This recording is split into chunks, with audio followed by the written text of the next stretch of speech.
각 곳에서 이렇게 전도를 하는데 오늘 체육공원 같은 경우에는 이렇게 단풍이 또 예쁘게 져 있기도 합니다. 그런데 거기서 단풍보다 참 더 아름다운 것은요. 여러분 체육관에 가면 운동기구가 있는데요. 여러분들 이거 허리 돌리는 운동기구 알고 계시죠? 그건 항상 이렇게 짝으로 되어 있습니다. 마주 보면서 할 수 있도록 되어 있거든요. 그래서 70인 전도대의 전도 아주 중요한 장소이기도 합니다. 누가 와서 이렇게 허리를 돌리고 있으면 기회는 이때다 싶어서 자연스럽게 가서 몇 번 돌리다가 바로 대화를, 그 사람도 멋쩍어서 내려오지도 않고 그냥 계속 이렇게 대화를 하면서 복음을 전하기도 합니다. 그런데 우리 권사님들이 또 우리 집사님들이 그렇게 하시고 있는 모습을 보면은요, 정말 이렇게 말로 형언을 할 수가 없습니다. 그 표정은요, 본 사람만 압니다. 그 옆에서 보는 사람만. 그걸 보면서 정말 저 사람이 정말 행복한 사람이겠구나. 그 어떤 것보다도 소중한, 정말 돈으로도 주고도 할 수 없는 그것을 그 사람 앞에서 복음을 전하는 그 것들을 보면 얼마나 귀하고 감사한지 모릅니다. 오늘은 제목은 행복한 사람인데요. 뭐 다른 것 때문에 행복한 것이 아니라 우리는 행복한 사람이라고 이야기를 합니다. 그러면 왜 행복합니까? 오늘 말씀에 나와 있습니다. 하나님의 큰 구원을 받은 사람들이기 때문에 행복한 것입니다. 이 모세가 신명기를 통하여 설교를 하신 이 말씀들은 참 주옥 같은 말씀들입니다. 이 신명기 설교는 출애굽 2세대에게 전하는 간곡한 메시지입니다. 여러분들이 잘 아신 대로 출애굽 2세대는 광야 노중에서 태어난 사람들입니다. 홍해를 건너는 것을 경험하지 못해서 말로만 들어서 알고 있는 사람들입니다. 그래서 이들에게 가나안 땅을 경험해 보지 못한 이들에게, 또 이전에 이런 것들을 경험해 보지 못한 세대들에게 할아버지의 심정으로, 부모의 심정으로 그들을 위해서 전해주는 고별 설교이기도 합니다. 원래 시내산에서 출애굽기 시절에 선포되었던 10계명을 포함하여 여러 가지 많은 율법들, 하나님 나라의 백성으로서 살아가야 될 삶의 규범들을 다시 한번 재해석을 해주고 있는 말씀이 신명기에 있는 말씀입니다. 특별히 오늘 읽었던 이 고백에는 그 고별 설교 중에서도 어쩌면 가장 하이라이트라고 불려질 수 있는 그 12지파를 축복하고 마지막에 정말 그들을 바라보면서 정말 마지막 한마디, 이스라엘이여 너는 행복한 사람이로다, 이렇게 고백을 하고 있는 것입니다. 여러분들 이 내용을 읽어보니까 이런 마음이 느껴지십니까? 이 내용을 마지막으로 선포한 모세의 마음이 느껴지십니까? 이 말을 하는 이 모세의 비장한 그 마음을 알기 위해서는, 같이 공유하기 위해서는 우리 몇 가지 한번 상황을 살펴봐야 합니다. 여러분, 먼저 모세는 어떤 사람입니까? 모세는 백성들을 위해 목숨 걸고 기도한 사람입니다. 출애굽 시절 모세가 시내산에 올라갔다가 늦게 내려온 적이 있습니다. 한 40여일간 있다 보니까 밑에 사람들이, 아론을 포함해서 그 사람들이 금송아지를 만드는 사건이 일어나게 됩니다. 그런데 금송아지를 만드는 사건이 일어났을 때 성경에 보면은 함께 뛰놀더라라는 표현이 같이 있는데요. 그것은 바로 성적으로도 좋지 않은 관계를 난잡하게 무리 안에서 행하는 것을 의미를 합니다. 그들이 우상을 세워놓고 그 앞에서 여호와의 절이라고 말을 하면서 그들이 난잡하게 하는 이런 모습들이, 그래서 하나님과의 그 이스라엘 백성들의 관계는 십계명 돌판으로 맺어졌던 이 관계는 깨어지고 만 것입니다. 그렇게 했을 때 하나님께서 모세에게 말씀하십니다. 그것이 바로 출애굽기 32장 10절에 보면 이렇게 말을 하고 있습니다. 그런즉 내가 하는 대로 두라. 내가 그들에게 진노하여 그들을 진멸하고 너를 큰 나라가 되게 하리라. 이전에 아브라함을 포함해서 그 수많은 선조들과 맺었던 약속을, 언약을 깨겠다라는 겁니다. 그리고 새로 너로 인해서 새로운 민족을 다시 만들겠다. 이렇게 말씀하니까 모세가 어떻게 얘기를 합니까? 엎드려서 간절하게 기도를 합니다. 그것이 바로 12절에 나타나 있는데요. 주의 맹렬한 노를 그치시고 뜻을 돌이키사 주의 백성에게 이 화를 내리지 마옵소서. 주의 종 아브라함과 이삭과 이스라엘을 기억하소서. 이렇게 먼저 고백을 하고 나서요. 그래서 하나님께서 용서해 준다 하셨을 때 이 모세가 다시 한번 나아가서 하나님 앞에 간구합니다. 모세가 여호와께로 다시 나아가 여짜오되 슬프도소이다. 이 백성이 자기들을 위하여 금신을 만들어 싸우니 큰 죄를 범하였나이다. 그러나 이제 그들의 죄를 사하시옵소서.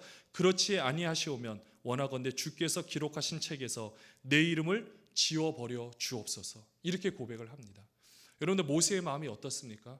이 이스라엘 백성들을 향한 그 마음이 얼마나 큰지 모릅니다. 이렇게 하나님이 정하신 바를 돌이키는 기도를 한 사람이 모세입니다. 그런데 이번 한 번뿐만이 아닙니다. 나중에 가데스 바네아에서 모세가 12명의 정탐을 시킬 때입니다. 그래서 정탐을 다 하고 왔을 때 그 중에 12명의 정탐꾼 중에 10명이 악평을 합니다. 우리는 그들에 비하면 메뚜기 같은 존재입니다. 그러니까 온 백성들이 그 이야기를 듣고 우리를 죽일 데가 없어서 여기서 죽이느냐 하고 막 들고 일어나는 겁니다. 여호수아와 갈렙이 2명의 정탐꾼이 아니다라고, 괜찮다라고, 하나님이 함께 하시면 이길 수 있다라고 말렸지만 소용이 없습니다. 그래서 그때 상황은 어떻게 하느냐? 민수기 14장 10절에서 12절, 우리 이 부분은 함께 한번 읽어보겠습니다. 시작. 온 회중이 그들을 돌로 치려 하는데 그때 여호와의 영광이 회막에서 이스라엘 모든 자손에게 나타나시니라. 여호와께서 모세에게 이르시되 이 백성이 어느 때까지 나를 멸시하겠느냐? 내가 그들 중에 많은 이적을 행하였으나 어느 때까지 나를 믿지 않겠느냐? 내가 전염병으로 그들을 쳐서 멸하고 내게 그들보다 크고 강한 나라를 이루게 하리라. 아멘. 이렇게 하나님께서 말씀하실 때도 모세는요, 거기서 또 엎드려 가지고 사생결단하는 기도로 고백을 합니다. 용서해 달라라고. 이제까지 우리의 죄를 사하여 준 것 같이 용서하여 달라라고 기도를 했을 때 하나님께서 그 뜻을 돌이키십니다. 이렇게 2번이나 이스라엘 민족들이 멸망할 뻔한 이런 사건 가운데서도 이 한 사람의 모세 지도자가 그 뜻을 돌이키는 놀라운 역사를 감당하였던 사람이 모세였던 겁니다. 그런데 나중에 여러분들 모세가 무리바라는 지역에서 사람들이 물이 없어서 물을 달라라고 모세에게 원망을 하니까 나중에는 하나님께서 모세에게 말씀해 주십니다. 반석을 향하여 지팡이를 가지고 반석을 향하여서 물이 나오게끔 하라라고 했는데 여기서 모세가 참 안타깝게도 그 반석을 향하여 2번 치는 그 행동이 나타납니다. 이럴 때 바로 민수기 20장 12절 말씀에 보면 우리 함께 한번 읽어보도록 하겠습니다. 시작.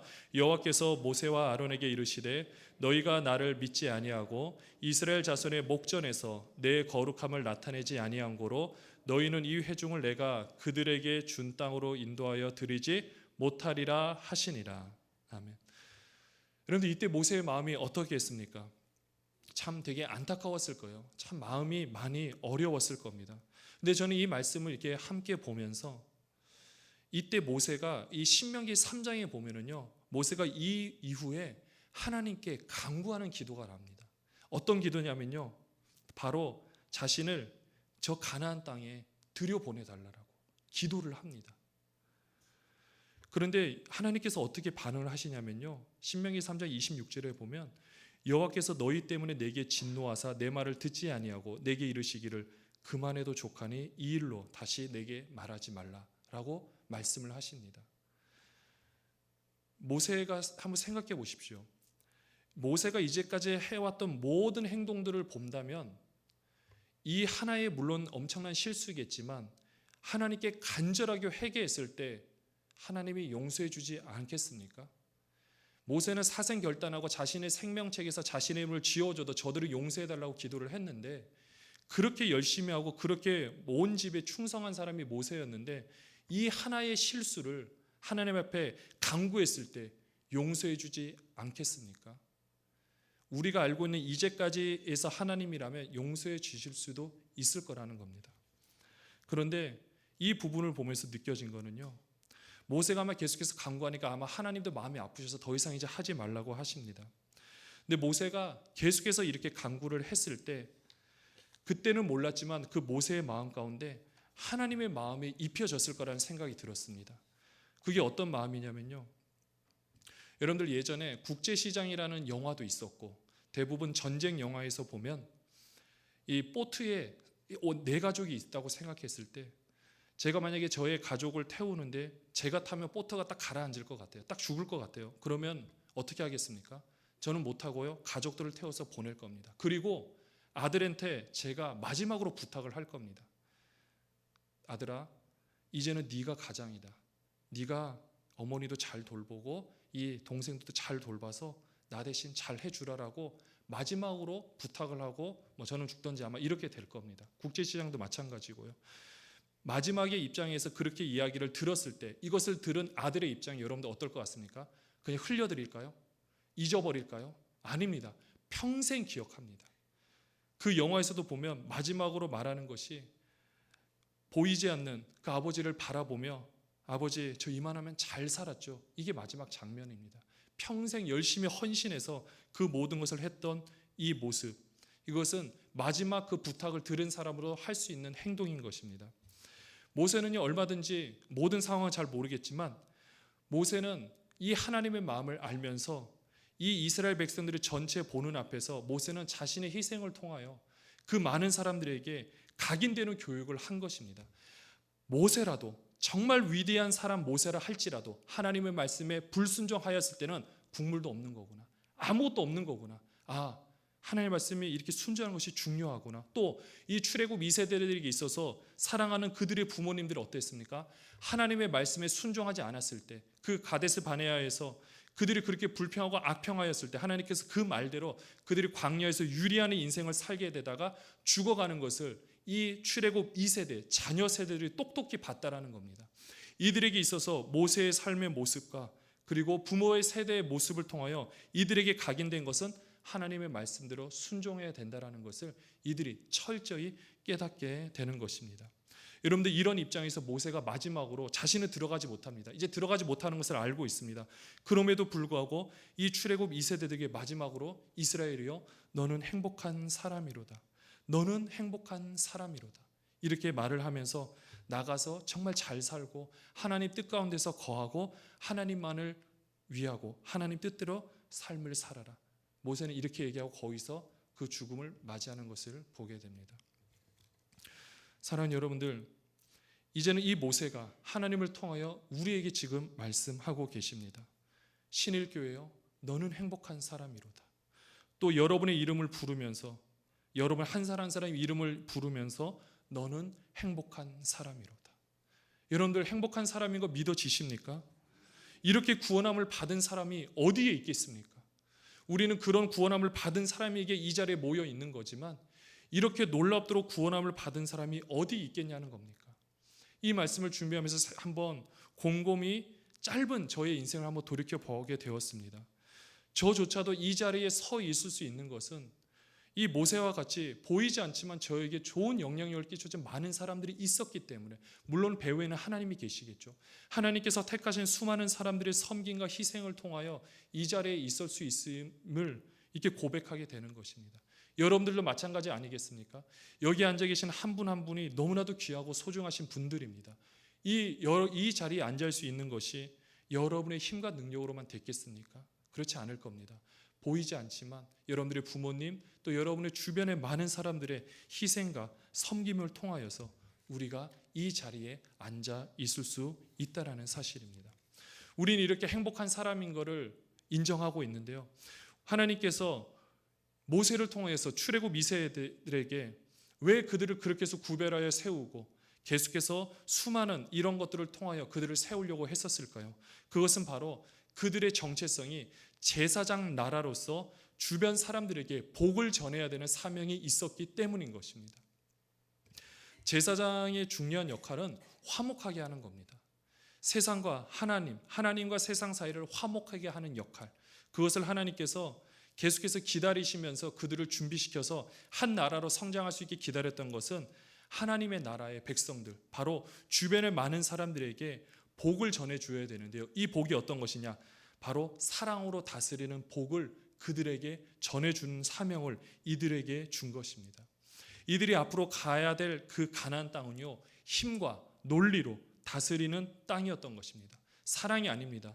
내가 힘이 세면요 많은 것을 가질 수가 있고, 내가 힘이 세면 없는 사람들을 뺏을 수가 있고, 그래서 모든 사람들이 비참하게 사는 정말 지옥과도 같은 존재가 바로 그 가나안 땅이었던 것입니다.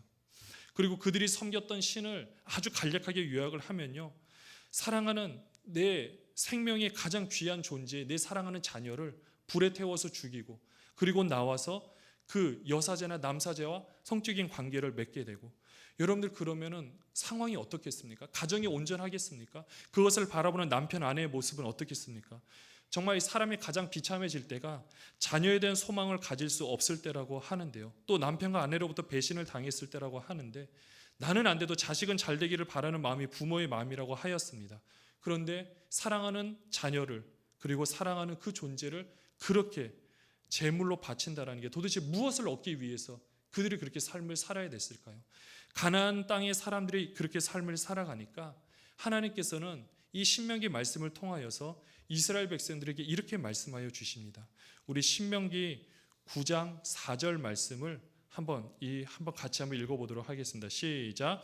내 하나님 여호와께서 그들을 내 앞에서 쫓아내신 후에 내가 심중에 이르기를 내 공의로움으로 말미암아 여호와께서 나를 이 땅으로 인도하여 들여서 그것을 차지하게 하셨다 하지 말라.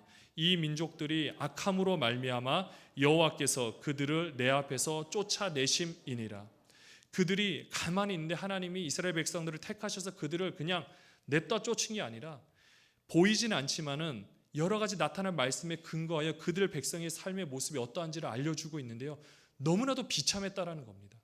너무나도 비참하고 성적으로도 그렇고 도덕적으로도 그 어느 것 하나 세울 수 없는, 모든 사람들이 노예가 되고 종이 되어서 가장 비참한 삶을 살아가고, 자녀들도 종으로 팔리고, 좀 힘이 센 사람이 와서 죽이고, 아내를 팔아버리고, 자녀들도 팔아버리고, 다 뿔뿔이 흩어지고, 이런 역사를 계속해서 반복하니까 그 가나안 백성들이 그래서 쫓겨나게 되었다라는 겁니다. 그곳에 그래서 하나님께서는 그런 힘과 논리, 사람의 어떤 것으로 하는 것이 아니라 하나님께서 택하신 사랑의 통치 방법으로 그들을 다스리고, 그들이 다스리는 방법을 통하여 많은 사람들에게 사랑을 전해주고 그들도 하나님의 큰 구원함을 입게 하시려고 그들 백성들을 택하여 주셨다라는 사실입니다. 우리가 잘해서 된 것도 아니고요, 이스라엘 백성이 잘해서 된 것도 아닙니다. 이제는 우리가 이런 행복한 사람이라고 불리우고 있고, 이제는 우리가 이렇게 택함을 받은 사람들이 되었습니다.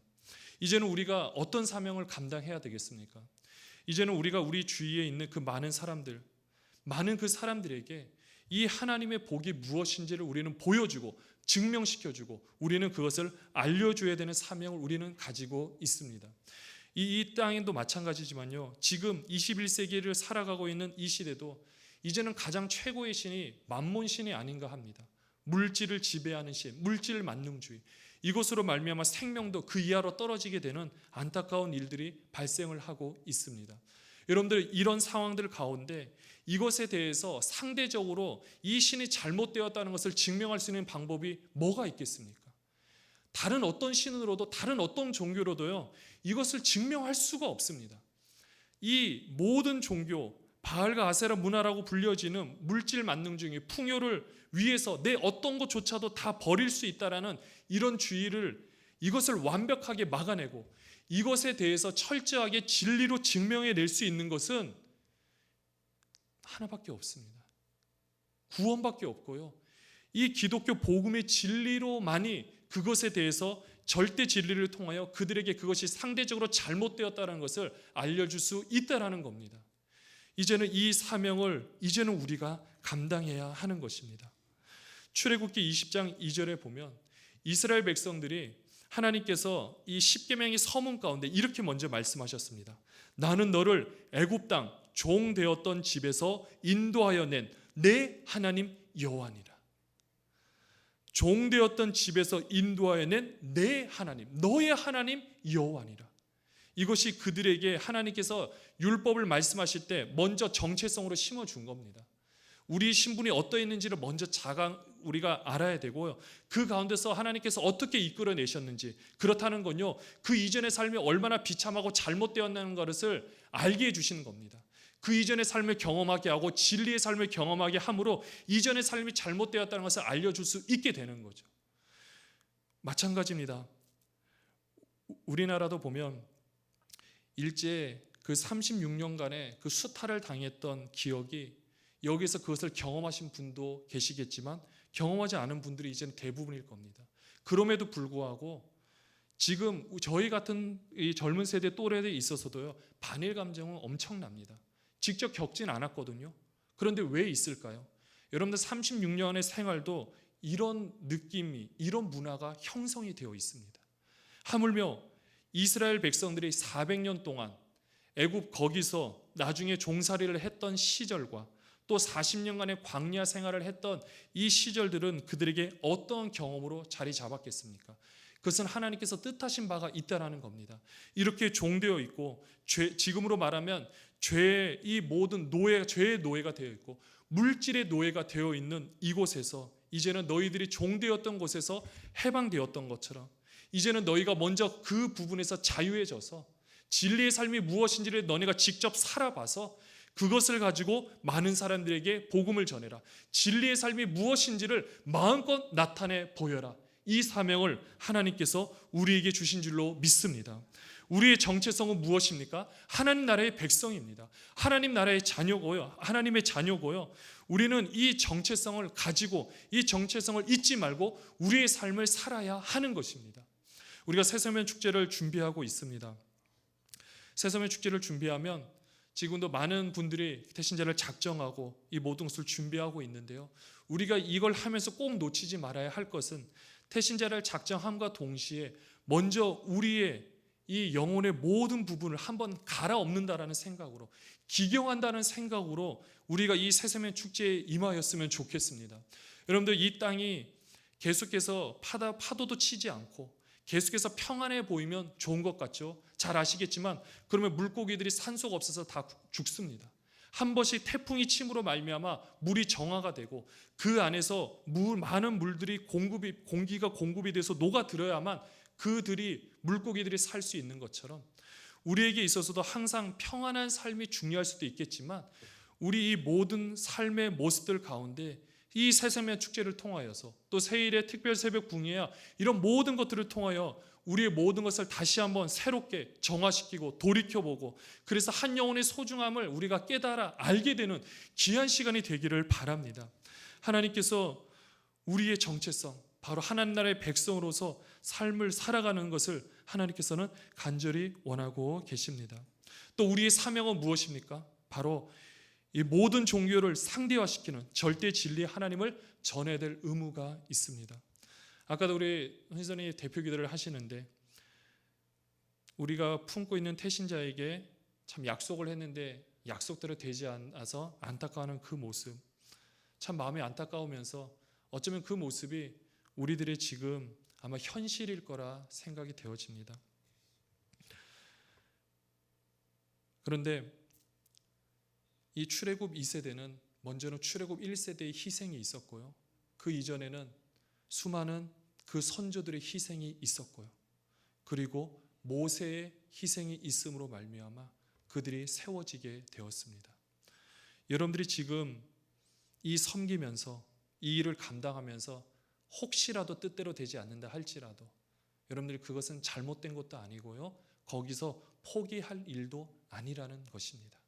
그 언젠가 하나님이 살아계시고 하나님께서 추수할 일꾼들을 여러분을 택하셔서 보내주셨기 때문에 여러분들이 나가서 복음을 전하고 또 나의 삶의 모습을 통해 나타내 보이고 태신자와 식사하고 거절을 당하고 욕을 먹고 많은 일이 있다 할지라도 그 가운데서 하나님은 하나님의 일을 분명히 행하실 줄로 믿습니다. 왜냐? 하나님이시기 때문입니다. 또 여러분을 택한 여러분을 행복한 사람으로 만드신 하나님이시기 때문인 것입니다. 많이 속이 상하실 때가 많죠. 정말 많으시죠.